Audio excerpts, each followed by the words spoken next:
ঝটপট দারুণ কিছু রাখতে চান? তাহলে আজকের এই ডিম আলু রেসিপিটা একদম আপনার জন্য। প্রথমে ডিমে লবণ আর হলুদ মাখিয়ে গরম তেলে হালকা লালচে করে ভেজে তুলে নিচ্ছি। এবার তেল বাড়িয়ে এর মধ্যে দিয়ে দেব গোটা জিরা ফোড়ন। সুবাস বেরোলে কুচানো পেঁয়াজ আর কোয়া রসুন দিয়ে হালকা সোনালি করে ভেজে নেব। পেঁয়াজ ভাজা হয়ে গেলে আদা রসুন বাটা দিয়ে একটু নেড়ে চেড়ে নেব। এরপর পরিমাণ মতো লবণ, হলুদ আর লঙ্কা বাটা দিয়ে মশলাটা খুব ভালোভাবে কষিয়ে নিতে হবে। মশলার কাঁচা গন্ধ চলে গেলে সামান্য ধনে আর অল্প জল দিয়ে ভালো করে নাড়াচাড়া করব। মশলা থেকে তেল ছাড়তে শুরু করলেই দিয়ে দেব কুচানো আলু। আলুটা মশলার সাথে খুব ভালো করে কষিয়ে নিতে হবে। আলু কষানো হয়ে গেলে আগে থেকে ভেজে রাখা ডিমগুলো দিয়ে দেব।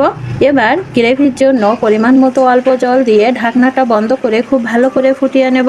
ঝোল ফুটে উঠলে কাঁচা লঙ্কা আর গরম মশলা বাটা দিয়ে দেব। 3 মিনিট কম আঁচে রেখে নামিয়ে নিলেই তৈরি জিভে জল আনা ডিম আলুর তরকারি। গরম ভাতের সাথে জাস্ট জমে যাবে।